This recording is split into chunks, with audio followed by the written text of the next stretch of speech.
On this week's episode, we welcome Larissa Hopwood, also known widely as Lolly, to the show. Larissa has lived in Bucks County since 1999. In addition to being a local activist and Democratic committee person, she's also a children's musician, author, teacher, designer, and proud mother of a trans son. Recently, she co-founded the Doylestown Action League, which has been organizing rallies and community forums in the county seat. She joins us today to talk about her work, the local community of activists and organizers in Bucks, and how you can get involved in the fight to save our country and democracy in your own neighborhood.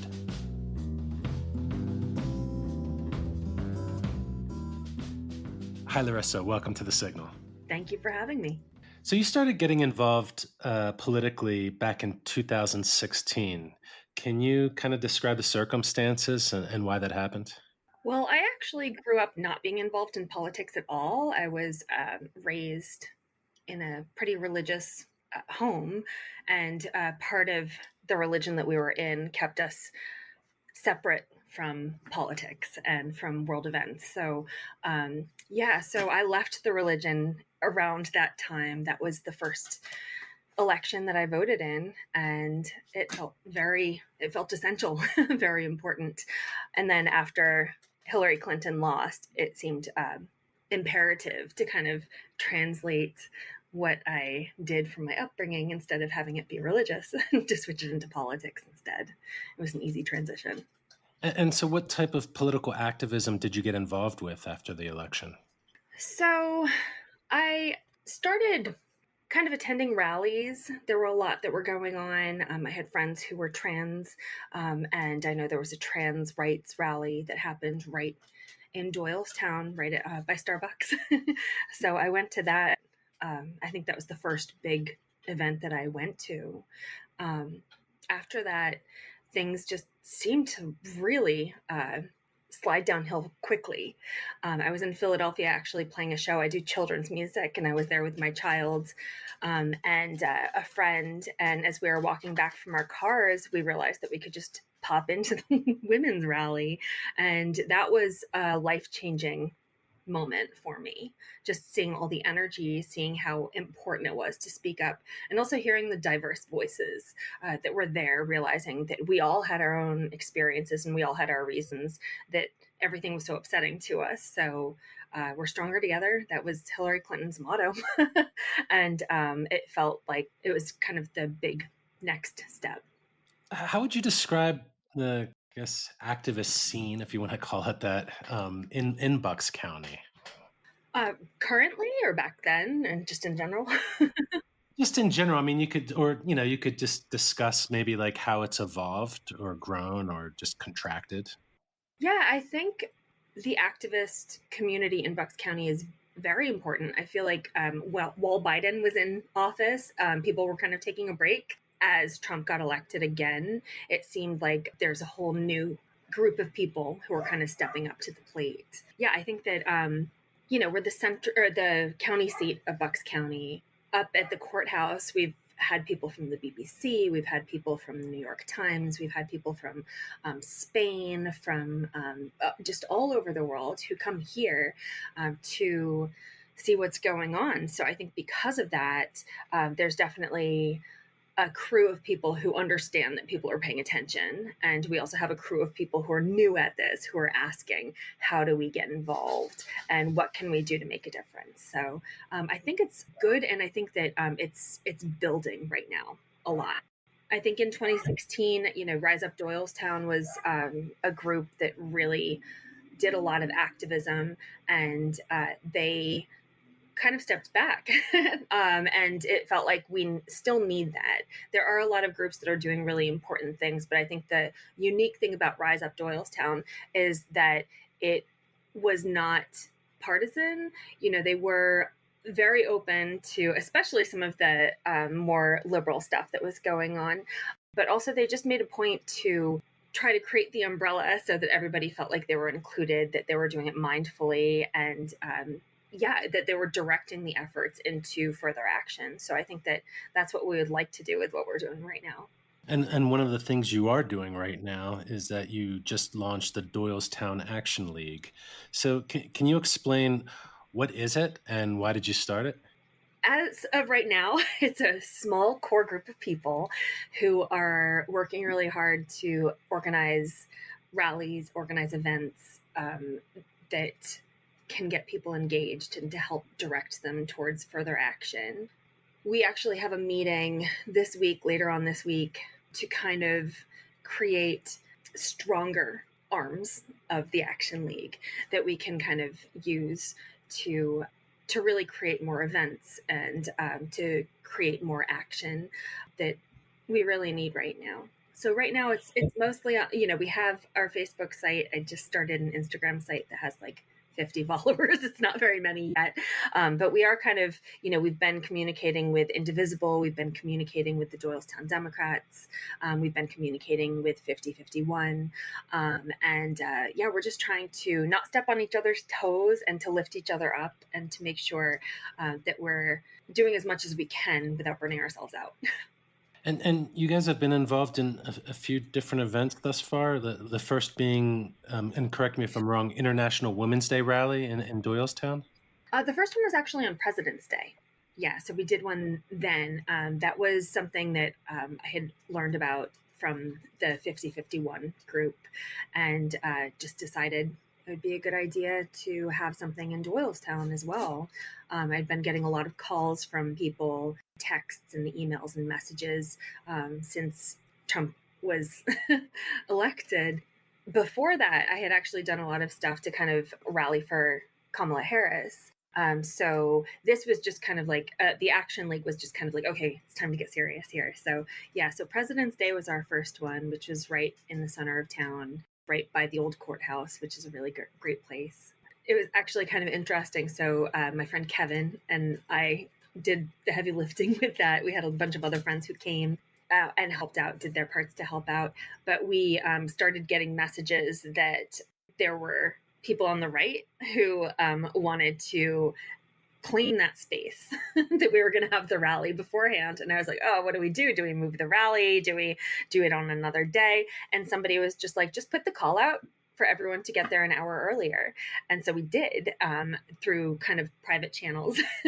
And we got a huge turnout right there from people who just heard from different groups that they're already in to get there earlier. There were probably about a dozen MAGA supporters who came at the time that the rally was supposed to start originally, and they just stood across the street. They were very ineffective.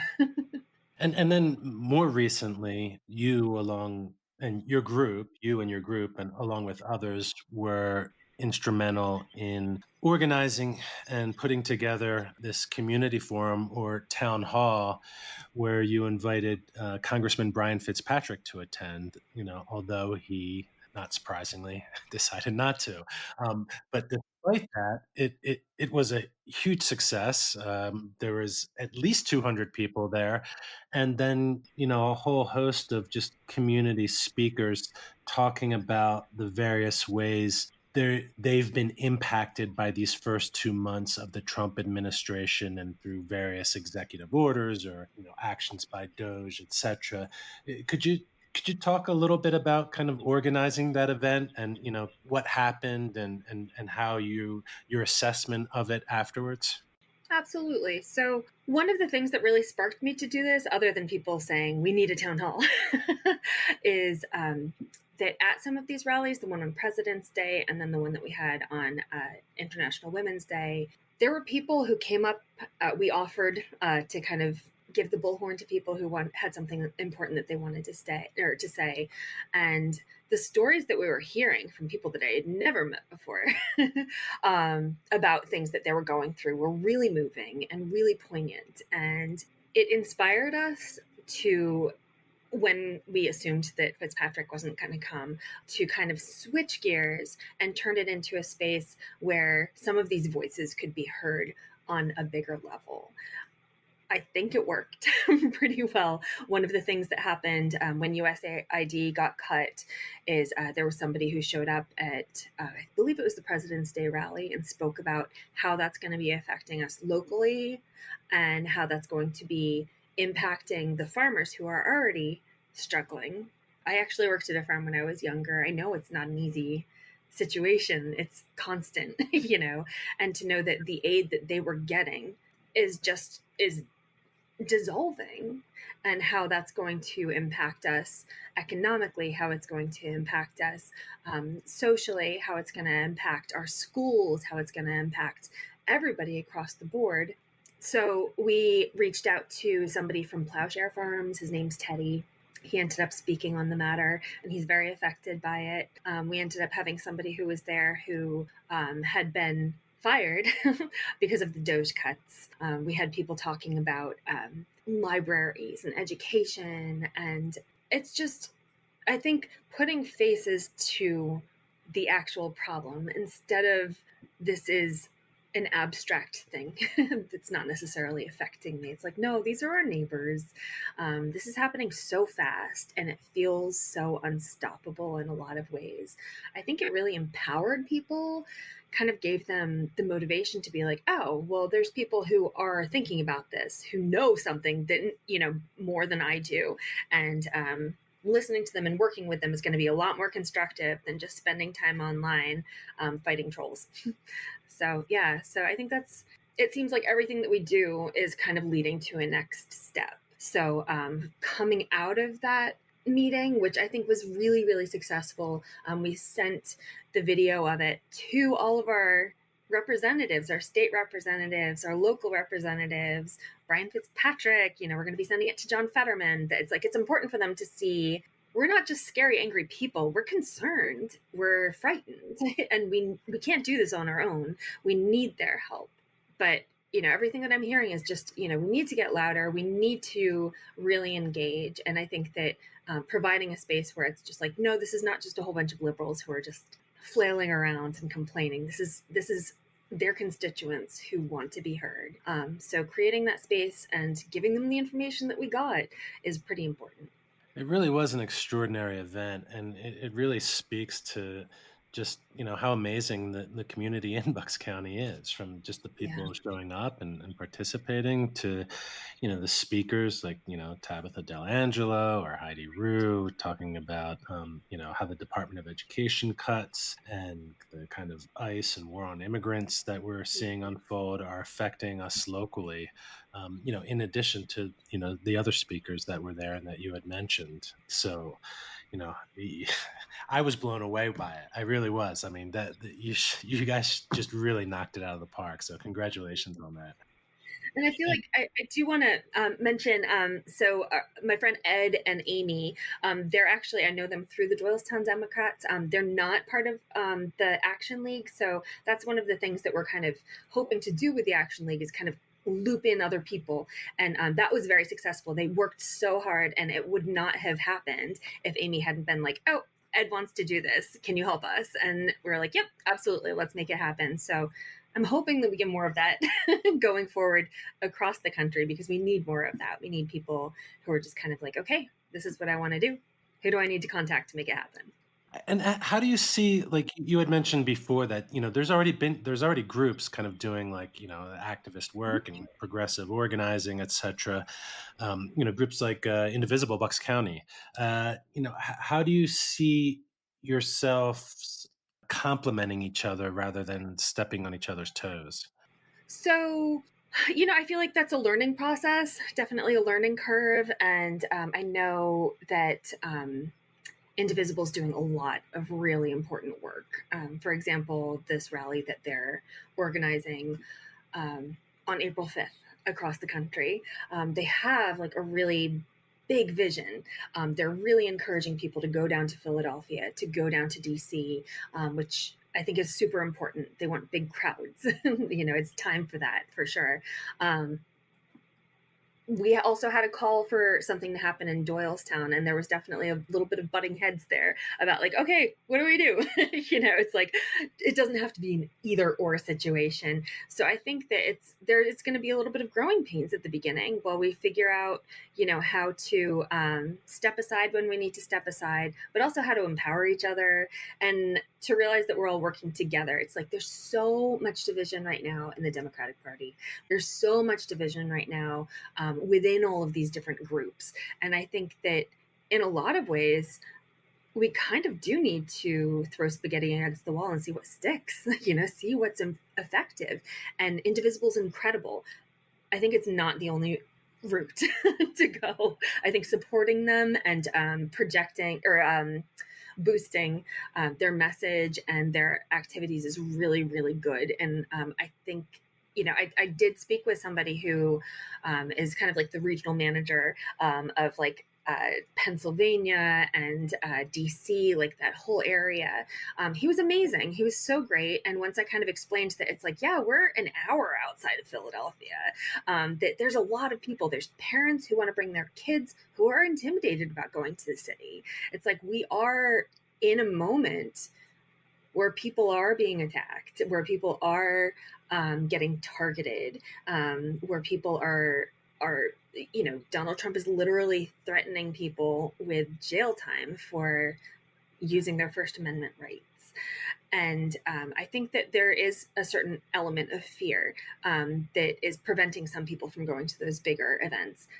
When Rise Up Doylestown started, it was because of that. It was for the families. It was for people who were working who couldn't get themselves all the way down there. It was for people with disabilities who couldn't necessarily get down there. So I think that having a presence in Bucks County, especially at the county seat, is huge. I know there's another event that day that's being planned up in Quakertown as well. So it's like I think just kind of being mindful. We're going to try to plan our event at a slightly different time. So if people want to go to both, they can, that they're not going to feel like they have to choose between the two events or between Philadelphia and DC. And, we're definitely, I think, just continuing to encourage people to do things. Yeah, I mean, what's great about Bucks, right now is that there's so many groups doing amazing work, and you've mentioned a couple of them, and like others are like, the Bucks County NAACP, Oh my which gosh. is doing Yeah. extraordinary work. First with Karen Downer, the previous president, now with Adrian King, who had been involved in Penridge with the Ridge Network and the Pair Up Society. We have the Bucks County Anti-Racism Coalition, the Rainbow Room, the Peace Center, the local Quakers. I mean, it's really we're fortunate to have these communities kind of really working to kind of protect each other and support each other. And so that, I think that's something that kind of gives me hope because, all the best things that the Democratic Party have done has really been because of social movement pressure, right? Yeah. It's not like because we have these enlightened leaders up top. It's because of us in the bottom kind of just making some noise and, as they say, some good trouble, right? So we're really fortunate to have all these groups working for progressive social change because, in my opinion at least, the best things the Democratic Party has done has been because of social movement pressure. And I think that's something that we need to remember collectively. Yeah, absolutely. I was actually just listening to the latest episode of Pod Save America, and they interviewed Adam Smith, Congressman Adam Smith, who was really talking about what the Democratic Party really needs to do going forward and how important it is for activists like us to really step up to put the pressure on for sure. So I think that that's something that we're hearing from a lot of people. They're just like, we're trying to do what we can, but we need to hear from the people. We need to make sure that, that people are being loud about this, contacting their representatives and keeping that focus. So that's just a message that I keep hearing from a lot of people across the board. And you're right. I feel like we have so many people talking about the NAACP, the local chapter with Adrian King, who is the president right now. She was at our event on Wednesday and didn't plan to speak, but at the last minute, she was just like, Lolly, can I speak? And she got up. I mean, anytime she wants to speak, I'm handing her the microphone. She's incredible. She is doing so much. And I think that reminding everybody that there are established organizations that are out there that are staying the course, that have been doing this since the 60s or before. And like the ACLU, there's so many different places that are really continuing the hard, long game. I think that the Action League wants to point people towards that, but also wants to create an umbrella. Again, I'm going with the umbrella theory or metaphor, is that we there's so many people that don't understand that we have a local NAACP chapter. I didn't realize until today that they are creating groups within the NAACP that are specific to people in the LGBTQ community, which is huge because as the mother of a trans kid, I'm terrified about what's happening now currently and what's going to happen, what the future is going to look like. So knowing that we have somebody who's an organization that's been doing so much hard work already and knows what they're doing, it's like we're not reinventing the wheel with them. So figuring out ways that we can support, ways that we can get involved is really good. What would you say to someone who wants to get involved for the first time, but they're kind of hesitant because they might be thinking, "Well, I've never done this type of, activism before or organizing." What would you say to them to encourage them to kind of, maybe break out of their shell? Well, I think first of all, it's really important to remind people that they're not alone. At all of the rallies, I've been asking how many people this is your first rally you've ever been to. And I'd say about a third of the people at all of these rallies have never been to something like this before. So I think being able to call that out and just say, that's okay, it's like, welcome, you're welcome here. I think that's something really important. Another thing that I feel like is super important is to figure out how you can focus on what's really important to you. There's so many things that are happening right now that are scary, and it's really easy to get overwhelmed, and it's really easy to get angry. Figuring out a way to channel that anger and just be like, I don't need to react to this. I need to be proactive is good. So figuring out what your story is and what you want to do to take steps to make the world a better place is really important. And I mean, the other thing, it's, we're talking about changing policy, and that's the root word of politics. Those things are so connected. So making sure that we're holding not just our Republican people accountable, but that we are continuing to reach out to our Democratic representatives across the board, how important that is, so that we can make things really change going forward is very important as well. Yeah, I mean, local government is really important from the school board level to the county commissioner level to our state legislature in Harrisburg. Oh, yeah. These are kind of avenues that we can kind of utilize to protect ourselves from what the federal government is trying to do to the country. Yeah. And another thing, yesterday I actually started this little post on the Action League about Self Care Sunday. The taking time to process what's going on, playing Candy Crush, listening to your favorite non-political podcasts. A lot of people are posting about how they spent time outside, with their animals, with their families, their favorite like TV shows that they're binging. It's like, these are things that are going to kind of ground us and get us through, to be honest. And to just take one day, it doesn't have to be like, this is my self-care day. It's just kind of like, what did I do to take care of myself this week? Because this is sucking out so much of us, and we're in a relay. A lot of people are like, we're in a marathon. It's just like, no, it's like, it's okay to just be like, I need the day off. And I'm going to hand the baton to somebody else today. That's super important as well. So I think that that's something to learn at the beginning of your activist journey, instead of when you get burnt out and you can't do it anymore. We were just talking about how maybe like some people can almost feel like they're drowning because there's so many things that you want to try to that you care about and that you're concerned about because of what the MAGA Republican Party and the Trump administration are doing to kind of like roll back progress to, if not the 1950s, the 1850s. Oh gosh, yeah. Um, and you had mentioned how the Bucks County NAACP has some subcommittees and maybe working groups. Is a Doylestown Action League going to kind of adopt something similar in your organizing? I hope so. And that's what our meeting's going to be about this week, where like I was saying, to create some arms to help make the Action League more impactful, so that, again, we all have our talents and we all have our things that we're interested in and our knowledge. It's like we have people who've been in education for 30 years, it's like, why would I start something? Also, we have a really amazing group called AFIE. AFI.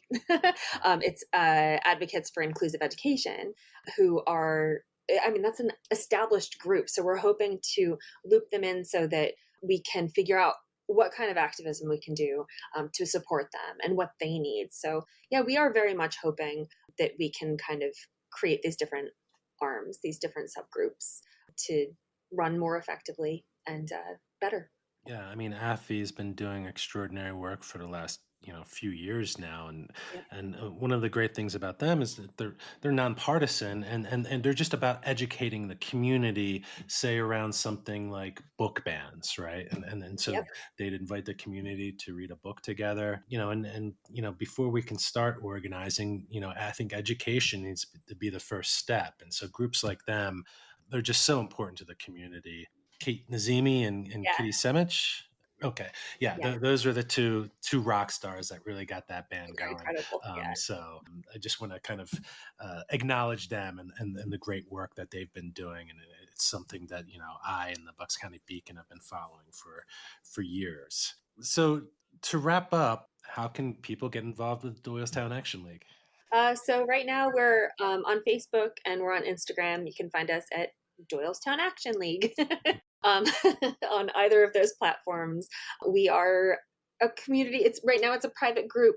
We originally started it as a public forum because I felt like there were a lot of people who wanted to understand what's going on, who were kind of intimidated about joining a private group. So as we're organizing things, we're trying to post what can be shared publicly and what should be kept private.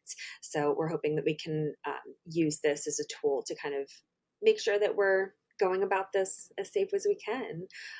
So yeah, come and join us there. Our next big event that we're going to have, so April 5th, all of the details are going to be coming out. We did talk to State Senator Steve Santasiero's people, the people who organized the town hall, are going to work with them to make sure that we do one where our elected officials can be there, just prioritizing that. So that way we can continue the discussion and figure out what our next steps are and what the important things are to do. And I think just the other thing is just, again, we're trying to do our best to communicate. We're a baby group right now. So we're still growing and learning a lot. But I think that figuring out what your path is and really supporting those groups is very important. And can you just repeat who were the other two folks that helped organize the town hall? Because I just want to acknowledge them again because it was Yeah. such an extraordinary event.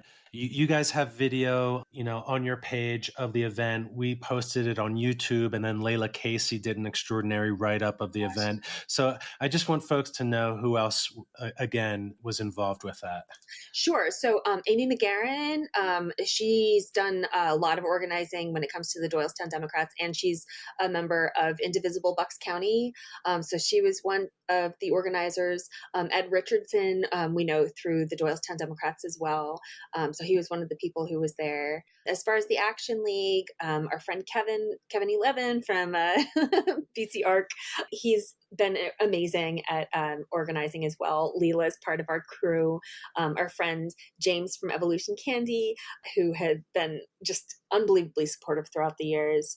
This girl, Ariel Vierk, who works with Immigrant Rights Action, has joined our crew too. And she's somebody who I think wasn't here for the last wave.